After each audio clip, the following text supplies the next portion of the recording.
नमस्कार, स्वागत है आप सभी का। मैं हूं आप सभी के साथ रिया डंगवाल। आप देख रहे हैं एचएनएन न्यूज, जुनून सच दिखाने का।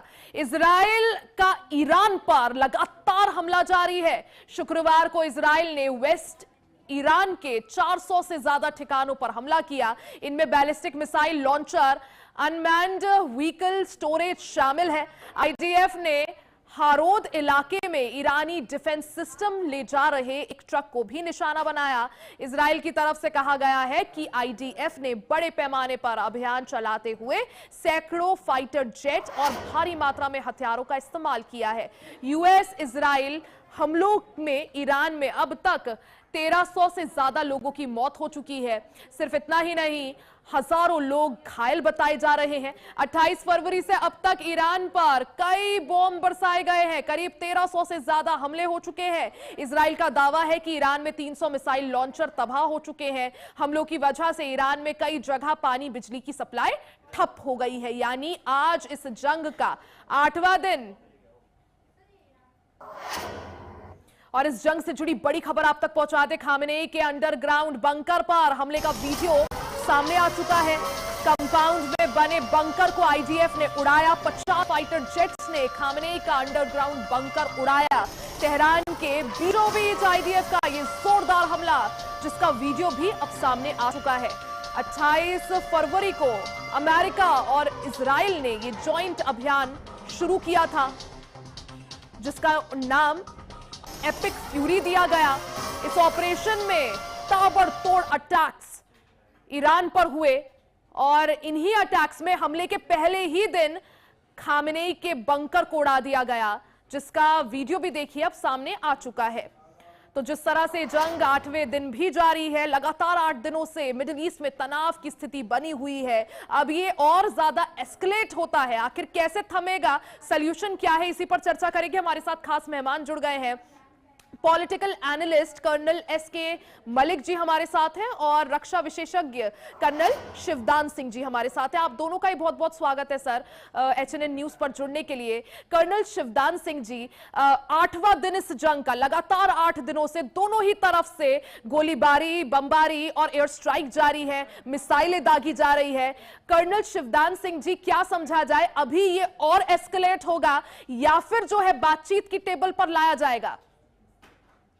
देखिए, जब तक ईरान सरेंडर नहीं करेगा, इस वक्त ईरान इस स्थिति में नहीं है कि वो अमेरिका और इजराइल के विरुद्ध युद्ध को जीत सके, क्योंकि ये युद्ध सीमाओं पर नहीं लड़ा जा रहा है।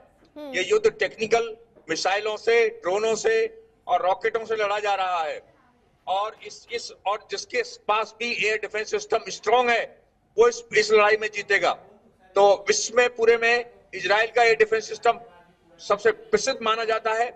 उसके साथ साथ उसके जो शस्त्रों का जखीरा है वो भी काफी बड़ा है। और इसके साथ साथ उसके साथ अमेरिका की सपोर्ट है। अमेरिका खुद लड़ाई में इजराइल का साथ दे रहा है।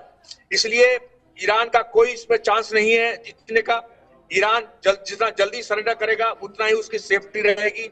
उसका नहीं सर, जैसा आप कह रहे हैं कि सॉल्यूशन तभी है जब ईरान सरेंडर करे, लेकिन हथियार डालने को तैयार नहीं है, घुटने पर आने को नहीं है ईरान।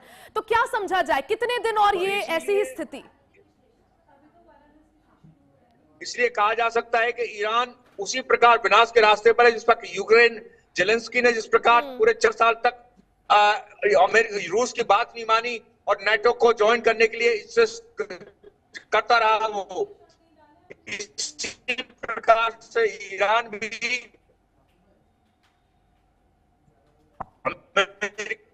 जी, यानी अभी जो सिचुएशन है, मौजूदा हालात को देखकर ये नहीं लगता कि अभी ये रुकेगा या थमेगा, लेकिन कितने दिन और जारी रहता है वो देखना भी जरूरी होगा। कर्नल एसके मलिक जी भी हमारे साथ हैं। कर्नल एसके मलिक जी, क्या समझा जाए, आप किस तरह से इस पूरे घटनाक्रम को देख पा रहे हैं, समझ पा रहे हैं, जिस तरह से मिडिल ईस्ट में इस वक्त तनाव अपने चरम पर है? और देखिए, आज ही सर मैंने खबर पढ़ी कि एलपीजी के जो प्राइसेस है उनमें बढ़ोतरी कर दी गई है।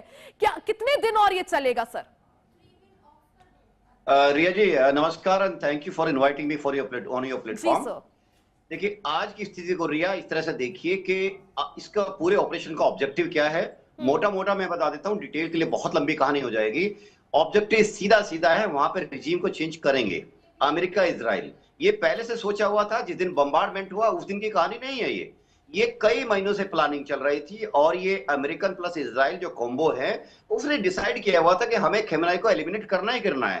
बात ये है कि 1979 के बाद से अमेरिका और ईरान के जो तल्ख रिश्ते रहे हैं, ईरान ने अमेरिका के खिलाफ जो लामबंदी करने की कोशिश की है चीन और रूस के साथ, उसके साथ जो एनर्जी रिसोर्स का एंगल आता है ये देखते हुए, और मुस्लिम उम्मा का लीडर बनने का जो उन्माद उसके अंदर था, और इस तरह से देखा जाए वहां पे जो उन्होंने ह्यूमन राइट्स और वहां की खासकर वो तो महिलाओं के अधिकारों को क्रश करने के लिए जाने जाते हैं, क्योंकि वहां पर सोसाइटी को डिवाइड करके और जेंडर बेसिक बना के एक जेंडर को उन्होंने पूरा डोमिनेंस देके वहां की आधी जनसंख्या को आउट कर दिया, विरोध से आउट कर दिया।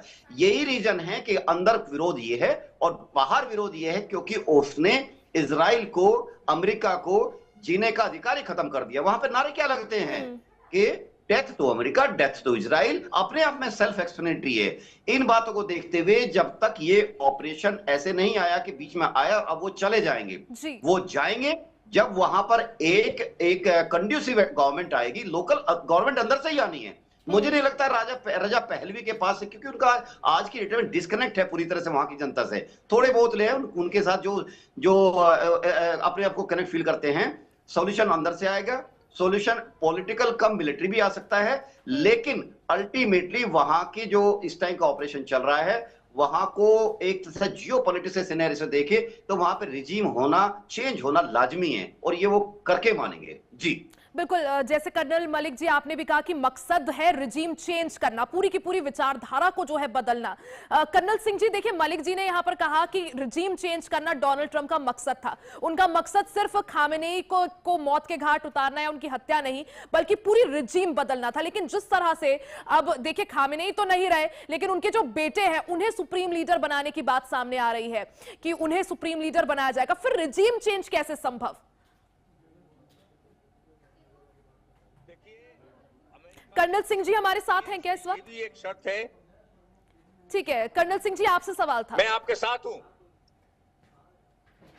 मैं ये बता रहा हूं कि जब तक अमेरिका की शर्त ये भी है कि वहां पर जो ये धार्मिक कट्टरपन की सरकार चल रही है ये समाप्त होकर के वहां पर प्रजातांत्रिक व्यवस्था लागू हो, जनता का राज आए। क्योंकि 79 से, जैसा कि कर्नल मलिक ने बोला है, 79 से वहां मानव अधिकार जब का हनन किया जा रहा है और इस प्रकार से वहां की जो सरकारें हैं, जो मुस्लिम कट्टरपंथ की सरकार है, उसने महिलाओं के अपराधों को बिल्कुल, महिलाओं के अधिकारों को बिल्कुल छीन लिया है, उनको वर्स्ट कंडीशन में रखा हुआ है।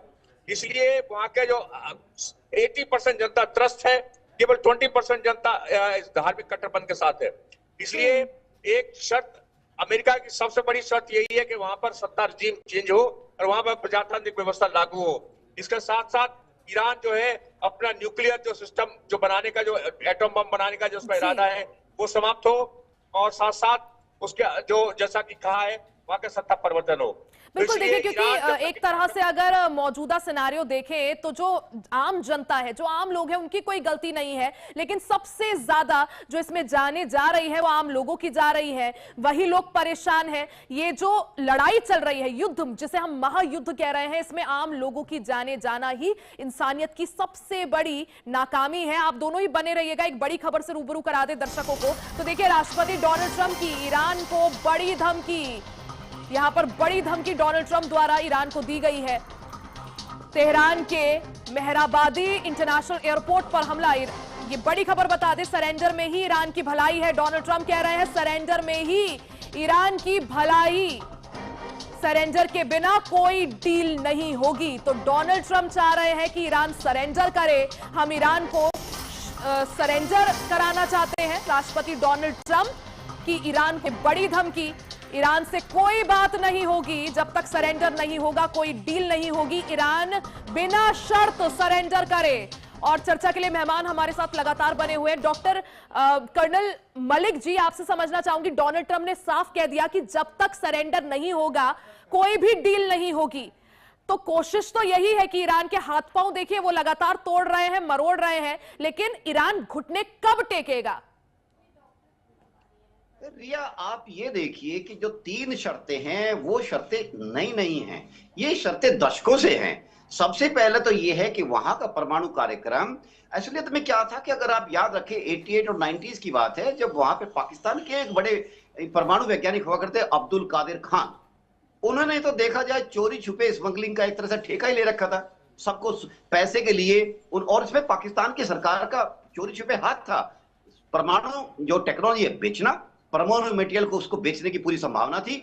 और यही वहीं से ईरान का जो है इंटेंशन खत्म हो गई थी कि अपने आप को कोई देश शक्तिशाली बनाए, इसमें कोई दे नहीं है, उसका अधिकार है। लेकिन ईरान की जो सिम्टम्स है, ईरान की जो स्टेटमेंट्स हैं, वो कहता है कि इजराइल को जमीन पे एग्जिस्ट करने का अधिकार नहीं है। क्यों? क्योंकि वो मुस्लिम नहीं है। और कोई अगर आप ये अपनी छोड़ दे तो इजराइल के साथ तो आप 79 से पहले बहुत अच्छे संबंध थे आपका इतना अच्छा संबंध था, आपकी सोसाइटी इतनी फल फूल रही थी, वहां पे देखा जाए रात और दिन कारोबार चलता था, वहां की महिलाएं पुरुष एक दूसरे से कंधा मिला के हर चीज में भागीदार थे। तो ऐसा क्या हुआ ओवरनाइट? अचानक क्या हुआ? क्योंकि इस्लामिक क्रांति लाई गई। और इस्लामिक क्रांति का मतलब है कि घृणा करो नॉन इस्लामिक से, और खासकर उन्होंने टारगेट किया इजराइल को। और देखिए एक बात बताइए, फिलिस्तीन, ये जितने कंट्रीज है ना, जितने विरोध करते हैं फिलिस्तीन, वो कोई वेलफेयर नहीं है फिलिस्तीन का। फिलिस्तीन के लोगों को इन्होंने मरने के लिए छोड़ दिया, चाहे पाकिस्तान हो या ईरान हो, अपने प्रॉक्सीज को डाल देते हैं, उनको मरवाते हैं, इनको एज ए टूल इस्तेमाल करते हैं। कोई वेलफेयर नहीं है फिलिस्तीन वगैरह का। तो सारी की सारी जो इन्होंने जो ये ना टेरर अर्थव्यवस्था बनाई है, इसमें ईरान का बहुत बड़ा योगदान है। और भारत के लिए हमारे लिए, और तेल तो सब देते हैं हमको, हम आप नहीं दोगे हम किसी और से लेंगे। भारत के लिए भी ईरान का कितना ज्यादा, हम ये नहीं कह सकते कि हमारे लिए बहुत बड़े एसेट है। ईरान एक जियोपॉलिटिक्स बैलेंस बनाने के लिए दूसरे खेमे में चला गया, और उसने देखा कि उसके जो हित हैं वो साधित हो रहे हैं, और एक इस्लामिक क्रांति लाने के माध्यम से वहां पर उसने वहां की जो जनता है उस पर बड़ा ऑपरेशन रहा है और उनका बड़ा प्रताड़ित किया है। ये सब चीजें मेरे ख्याल से नॉन नेगोशिएबल है इस टाइम पर। बिल्कुल कर्नल मलिक, जिस तरह से आपने कहा कि कोशिश यही है कि ईरान में पूरी की पूरी रेजीम को बदला जा सके, और जैसा आपने कहा कि भले ही अभी ऐसा लग रहा है कि ऑयल और गैस पर दबाव बढ़ सकता है, प्राइसेस जो है बढ़ सकते हैं, लेकिन हमारे भारत के लिहाज से जो है रास्ते हर जगह से खुले। कुछ दिन पहले भी पेट्रोलियम मंत्रालय द्वारा प्रेस कॉन्फ्रेंस करके कहा गया था, क्योंकि लोगों को टेंशन हो रही थी, खबरें जिस तरह से चल रही थी, लोगों को भी बताया गया कि अभी इनफ मात्रा में जो है तेल और गैस है। जी सर। रिया जी, कल का एक डेवलपमेंट है कि चोरी छिपे संकेत अमेरिका से आ रहे हैं कि आप रशिया की तरफ अपना जो पेट्रोल है उसको, जो पेट्रोलियम प्रोडक्ट्स है उनका आप बढ़ा सकते हैं। देखिए हिपोक्रेसी देखिएगा, हम जिस चीज को साल भर से लड़ रहे हैं, हम पे जो आरोप लगाया है कि आप रशिया से जो तेल खरीद रहे हो वो पूरा फंड जा रहा है यूक्रेन के खिलाफ, रशिया के पास के यूक्रेन के खिलाफ लड़ाई लड़ने के लिए। आज वो बाइडेन प्रशासन ने पहले वो कहा था कि ऑयल प्राइसेस को स्टेबलाइज करने का मतलब है कि रशिया के ज्यादा से ज्यादा तेल का दोहन करना, क्योंकि हमारे यहाँ रिफाइनरीज है, कैपेसिटीज है, हम उसको रिफाइन करके उल्टा यूरोप की कंट्रीज, नेटवर्क कंट्रीज को दे रहे थे। आज भी अमेरिका से ये फीलर आ चुके हैं कि आप अपना इंपोर्ट रशिया से बढ़ा सकते हैं, जिससे कि ऑयल प्राइस जो है वो स्टेबलाइज रहे, और अपना जो अमेरिका और इजराइल अपने ऑपरेशन का फोकस सेंट्रिक कर सके और उसको ज्यादा मात्रा में नुकसान पहुंचा सके। इसके दौरान ऑयल प्राइस बहुत ज्यादा ना बढ़े। जी बिल्कुल, यानी भारत के पास विकल्प जो हैं हर खुले हैं, चाहे रशिया हो, वेनेजुएला हो। सर लौटूंगी आपके पास, एक बड़ी खबर दर्शकों को बता दें, अमेरिका इजराइल का ईरान पर बड़ा हमला, तेहरान के मेहराबादी इंटरनेशनल एयरपोर्ट पर हमला किया है। एयरपोर्ट पर खड़े विमानों में भी भीषण आग लग गई है। तो एक के बाद एक इजराइल और अमेरिका का ईरान पर ये बड़ा अटैक, और ये जो हमले हैं ये थमने और रुकने का नाम नहीं ले रहे हैं। लगातार जो है एयर स्ट्राइक्स हो रही है, एयरपोर्ट पर खड़े विमानों में भी भीषण आग लगी है। और कर्नल मलिक जी लगातार हमारे साथ है। कर्नल मलिक, जैसा आपने भी अभी बताया कि ऑयल और गैस की तो टेंशन नहीं है, उसमें दबाव में आने की भी जरूरत नहीं है, लेकिन जियोपॉलिटिकल सिनेरियो अगर देखें सर, तो इस वक्त और 2026 जैसे शुरू हुआ है, अलग अलग वॉर फ्रंट्स बने हुए हैं, अफगानिस्तान पाकिस्तान के बीच जंग जैसे हालात, जंग चल रही है। दूसरी तरफ जो है ईरान इजराइल अमेरिका का युद्ध, और रशिया यूक्रेन की बात करें, सालों से वो युद्ध चल रहा है। किस ओर ये जो है विश्व आगे बढ़ते हुए, क्योंकि एक तरफ हम बात करते हैं कि हम चांद में जाएंगे, हम मार्स में जा रहे हैं, हमारी पहुंच वहां तक बढ़ रही है, और दूसरी तरफ एक दूसरे को खत्म करने की तैयारी। रिया देखिए, इसको इस ताने बाने को समझने के लिए मैं थोड़ा सा पीछे जाता हूं। 2023 अक्टूबर का महीना, एक अच्छा फेस्टिवल किसी एक छोटे से देश के नागरिक मना रहे थे और कुछ आतंकवादी घुसते हैं और वहां उन पर उन्होंने वो कत्ले काम किया और वहां पे शर्म आती है उन फोटो को देख के कि इन लोगों ने जिस चीज को अंजाम दिया, उनके बच्चों को माइक्रोवेव के अंदर इन्होंने डाल के वहां पे माइक्रोवेव चलाए। आप ये समझिए कि जिस देश के अंदर और वहां की महिलाओं को इन्होंने ट्रक में डाल के और उन्होंने जिस बेहुदी और विभत्सता का इन्होंने प्रदर्शन किया, पूरा वर्ल्ड देख के उसे शर्मसार हुआ। कौन ऐसा खुद मुख्तार कंट्री है कि अपने देश की महिलाओं पर ऐसा जुल्म देख के वो शांत बैठ जाएगा? रिजल्ट हुआ गाजा का नेस्तनाबूद होना, और इसके लिए पूरा हमास और ईरान जिम्मेदार है। हमास कौन है? हमास तो एक ग्रुप है जिसके अंदर 1000, 2000, 10,000 आदमी हैं। फंड कौन दे रहा है? ईरान। ऑक्सीजन कौन दे रहा है? ईरान। हथियार कौन दे रहा है? ईरान। मोरल सपोर्ट कौन दे रहा है? ईरान। लड़ने के लिए जो रॉकेट लॉन्चर्स और छोटी मिसाइलें कौन दे रहा है? ईरान। और मैन पावर कौन रिक्रूट कर रहा है? Hamas and Iran both. उधर हुती जो है, सबके जितने भी इनके वेसल्स होते हैं, पेट्रोलियम वेसल्स होते हैं, शिपिंग रूट होते हैं, उन पर कब्जा करने के लिए उसकी जिम्मेदारी दे देगी। वो वहां पर नहीं छोड़ता नीचे जहां पे इंडियन ओशन शुरू होता है, अरब सागर शुरू होता है। ऊपर हिजबुल्लाह के अंदर बैठाया इसको इन्होंने वहां पे लेबनान की गवर्नमेंट के अंदर एक पॉलिटिकल विंग की तरह शुरू किया था, लेकिन जल्दी इसका मिलिट्री विंग शुरू हो गया और घृणा के आधार पर उन्होंने मिलिट्री विंग ने पूरा इजराइल के खिलाफ बीड़ा उठाने का। और यही वो हिजबुल्लाह है जब कहता है कश्मीर में भी आएंगे, और बीच में अगर ये हिजबुल्लाह कश्मीर में आ जाता तो आप समझ सकते हैं हमारे देश के लिए कितनी बड़ी खतरा हो जाएगा। और आज भी इन टेररिस्ट ऑर्गेनाइजेशन बिल्कुल नहीं सहा जा सकता और इन टेररिस्ट ऑर्गेनाइजेशन सत्यानाश होना जरूरी है। लेकिन होगा कैसे? होगा तब जब जो अमेरिका है, अमेरिका हालांकि दादागिरी के लिए जाना जाता है, लेकिन अमेरिका क्या गलत है जब कहता है कि इनको डिसार्म कीजिए, ये तीनों जो एच है, हुती, हिजबुल्लाह एंड हमास, इनको डिसार्म कीजिए, इनका ऑक्सीजन कट कीजिए, तो वो गलत क्या कहता है? इसको अब पीछे से सपोर्ट मिल रहा है चाइना का साइबर वॉरफेयर में, पूरा मिलिट्री इंटेलिजेंस में, पूरा, और जो है हार्डवेयर के अंदर भी ये माना जाता है, क्योंकि ये लड़ाई की जो कहानी है ये पिछले कई महीनों से चली थी। हार्डवेयर में उन्होंने बहुत कुछ सपोर्ट किया है। अब सिर्फ ईरान और इजराइल फोकस कर रहे हैं वहां के मिसाइल्स को नष्टबाद करना, उनके साइलोस को डिस्ट्रॉय करना, उनके जो स्टोरेज फैसिलिटीज है उनको बर्बाद करना, और जो सबसे बड़ा सिरदर्द है ड्रोन फैसिलिटीज को बर्बाद करना। जी रिया, यानी अब कोशिश ये है कि ईरान के जो फैसिलिटीज हैं एक तरह से उन्हें पूरी तरह से तबाह किया जाए। डॉक्टर मलिक आप बने रहिएगा, आगे भी आपसे चर्चा जारी रखेंगे। देखिए, ईरान का सऊदी अरब में हमला जारी है। प्रिंस सुल्तान एयरबेस पर बैलिस्टिक मिसाइल दागी है। अमेरिकी बेस के पास ये बैलिस्टिक मिसाइल दागी गई है। तो एक तरफ से जहां अमेरिका और इजराइल लगातार ईरान पर बॉम्बार्डिंग कर रहे हैं, एयर स्ट्राइक्स कर रहे हैं, तो ईरान भी यहां पर रुक नहीं रहा है। ईरान की तरफ से भी पलटवार किया जा रहा है। इस बीच ईरान की तरफ से प्रिंस सुल्तान एयरबेस पर निशाना बनाया गया। सऊदी अरब के प्रिंस सुल्तान एयरबेस पर बैलिस्टिक मिसाइलें यहां पर दागी गई हैं। इस चर्चा को आगे बढ़ाएंगे। वक्त हो चला एक छोटे से ब्रेक का, फौरन वापस आएंगे, बने रहे हमारे साथ। और एक बार फिर से आप सभी का स्वागत है। आपको और अपडेट दे दे इस युद्ध से जुड़ी। देखिए, इजराइल और ईरान जंग का आज 8वां दिन है। इजराइल के तेल अवीव में ईरान ने हमला किया है। ईरान ने फिर बैलिस्टिक मिसाइल से हमला किया। ईरान ने कई मिसाइलें इस वक्त दागी हैं इजराइल की ओर, और इजराइल की जो राजधानी है तेल अवीव, उसको निशाना बनाया गया है। तो ये युद्ध रुकता हुआ फिलहाल नजर नहीं आ रहा है। जंग का आज 8वां दिन, और कर्नल मलिक जी लगातार हमारे साथ हैं। कर्नल मलिक, जिस तरह से आपने भी कहा, और देखिए भारत भी हमेशा इसका पक्षकार रहा है कि जो टेररिज्म है उसके खिलाफ हमारी जो नीति है जीरो टॉलरेंस की, बार बार हर मंच से भारत ने उसे दोहराया है। अब जिस तरह से हिजबुल्लाह हो, हुती हो, या फिर हमास की आपने जिक्र किया कि ऑक्सीजन काटने का काम, अमेरिका और इजराइल का ये अटैक जो ईरान पर हो रहा है, जब ये अटैक हुआ है तो साथ में हिजबुल्लाह और हमास और जो हुती जैसे जो संगठन है उनकी भी ऑक्सीजन एक तरह से ब्रेक होगी, कटेगी।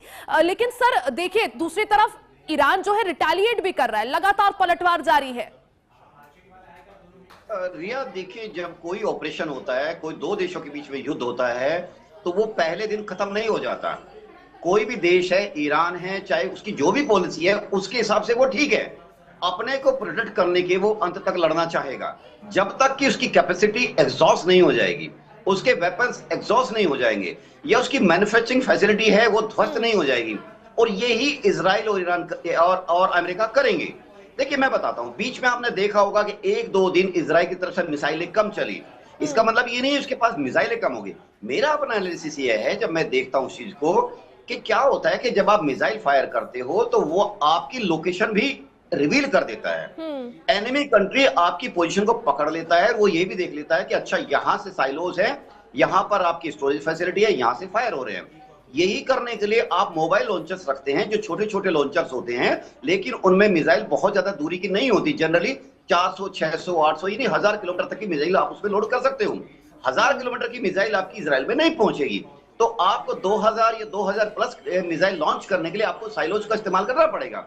और जैसे ही आप लॉन्च करते हो तो आपकी जो सैटेलाइट पिक्चर एनिमी ले रहा है, सैटेलाइट सर्वेलेंस चल रही है, इलेक्ट्रॉनिक सर्वेलेंस चल रही है, तो वो आपकी सारी पोजीशन को पकड़ लेता है। यही बात है जब आप रडार ऑन करते हो, तो रडार की जैसे फ्रीक्वेंसी वातावरण में जाती है तो उसकी पोजीशन भी एक तरह से रिवील हो जाती है। तो ये एक तरह से शह और मैथ यानी चूहे बिल्ली का खेल चलता रहता है। और यहां पर ईरान तब तक ये नहीं छोड़ेगा जब तक कि उसकी जो कैपेसिटी है, रेजिस्टेंस करने की कैपेसिटी है, वो न्यूट्रलाइज नहीं कर देता इजराइल और अमेरिका मिलकर। इजराइल और अमेरिका के पक्ष में ये बात जाती है कि देखिए वो टेक्नोलॉजिकल वॉरफेयर लड़ रहे हैं, वो अपना सिपाही, अपना जवान, जिसको कहते हैं ना मैन ऑन बूट्स, यानी बूट्स ऑन ग्राउंड, वो अभी नहीं उतारेंगे, वो ये गलती नहीं करेंगे। उनका असेसमेंट अच्छी तरह है। यानी एयर स्ट्राइक के जरिए, ड्रोन हमलों के जरिए ही इस जंग को आगे बढ़ाया जाएगा। और कोशिश देखिए यही है कर्नल मलिक जी की, जैसा आपने भी कहा कि जो कैपेसिटी है ईरान की उसे पूरी तरह से एग्जॉस्ट कर दिया जाए, और यही कोशिश की जा रही है। क्योंकि एक बार जब ईरान पूरी तरह से एग्जॉस्ट हो जाएगा, उसके बाद जो बात आपने कही कि रिजीम चेंज, वो विचारधारा जो है पूरी तरह से बदलने की कोशिश। हालांकि कितने और दिन इसमें लगते हैं, कितनी और मासूम लोगों की जाने जाती है, मुझे लगता है उसके लिए फिलहाल और इंतजार। कर्नल मलिक जी बहुत बहुत शुक्रिया हमारे साथ जुड़ने के लिए, समय एचएनएन को देने के लिए। तो देखिए ईरान और इजराइल के बीच जंग लगातार जारी है, आज इस युद्ध का 8वां दिन। लेकिन जैसा आपने कर्नल मलिक जी को भी सुना कि कोशिश यहां पर यही है कि ईरान के हाथ पांव काट कर, तोड़कर उसे सरेंडर करवाया जाए। और डोनाल्ड ट्रंप का भी यही बयान सामने आया था कि ईरान को सरेंडर करना ही होगा। लेकिन कितने दिन इसमें लगते हैं, उसके लिए मुझे लगता है थोड़ा और इंतजार। फिलहाल के लिए इस खास बुलेटिन में सिर्फ इतना ही। बने रहे हमारे साथ, देखते रहे एचएनएन न्यूज़, जुनून सच दिखाने का।